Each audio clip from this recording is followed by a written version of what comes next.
Alam mo Susan, kapag ganito maulan at bumabaha, minsan sumasabay na lumalabas ang iba't ibang hayop, gaya na lang ng ahas. Totoo yan. It's a no-no sa akin, Kuya Kim. Talagang hindi ko kakayanin. Pero itong sunod nating ibibida, mukha lang naman daw ahas. Pero nagiging laman tiyan ng ating mga suki. Kinakain? Ano yun? Alamin natin sa kwentong inalam ni Darlene Kai. Yung ahas, pero kinakain?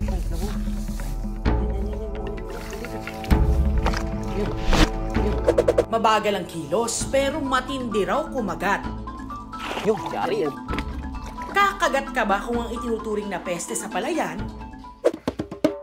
Pwede raw lantakan.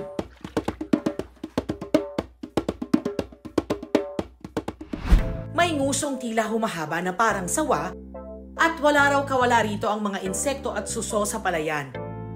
Ito ang Chinese soft-shell turtle o ahas pagong ng mga taga Quezon. Yung kanyang uso mahaba, tas yung kanyang liig na haba din. Hugis, ahas din talaga siya. Pero pagong din. Sa bilis nitong dumami, tila nagsulputan daw sa mga pananim ang ahas pagong.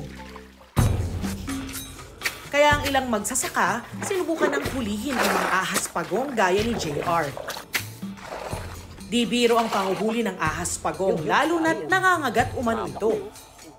Lalo na pag nakarap siya sa bungad ng butas, pagdukot mo, paglabas ng ulo nun, diretso kagat sa kamay. Kaya dahan-dahan lang, tapos talagang doble ingat din. Sobrang sakit yung mga gat, nakakaukab ng balat, laman. Pero kapag nakarami sa panguhuli, sulit naman daw. Dahil na ibebenta nila ito ng 100 hanggang 500 piso kada piraso. Dapat alam mo na pinararami ang ahas pagong sa China para gawing turtle soup ayon sa pag-aaral ng UN Food and Agriculture Organization. Kikinig-kinig namin sa paligid namin na ang soft-shell turtle ay nakakain at masarap daw. Kaya tinistingan namin manghuli at magluto. Karaniwang adobong gata at chicharon ang luto sa ahas pagong. Lilinisin muna ito at pakukuluan ng 15 hanggang 20 minuto. Kapag malambot na ang ahas pagong, tatanggalin ang shell nito.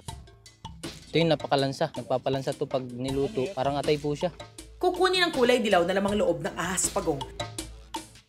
Igigisa muna ang carrots, patatas, siling haba at labuyo. Saka ilalagay ang pinalambot at hiniwang ahas pagong. At hahaluan ng gata. Talaga namang napakasarap kalasa ng adobong manok. Kung una kong natikman sa kanya, yung balat, yung nasa gilid niya, ginatang baboy, parang gano'n lang din. Masustansya umano ang pagkain ng ahas pagong ayon sa nutritionist na si Jasmine Balisi. Ang good effect na nakukuha natin sa pagkain ito ay ang protina na nakakatulong upang ma-boost ang immune system natin at pag-repair ng mga body tissues natin sa katawan and muscles. Pero kailangan daw masiguro na malinis at tama ang pagpapakulo ng ahas pagong bago ito kainin. Ang bad effect na maaari nating makuha dito ay yung mga fungus na maaaring meron sa soft-shell turtles na ito dahil kumakain ito ng mga patay na isda, mga crustaceans, at mga mollusks. Maaaring masira ang tiyan natin lalo na kung hindi tayo sanay kumain ng pagkain ito. Para sa mga mahilig kumain ito, lagi nating tatandaan ang balance and moderation pa din. Di naman po kami natakot kasi marami naman pong nakikita namin sa aming mga kapitbahay na nagluluto din sila. Di man sumasakit ang tiyan, ganyan di mo po nagkakasakit. Yung yari yan.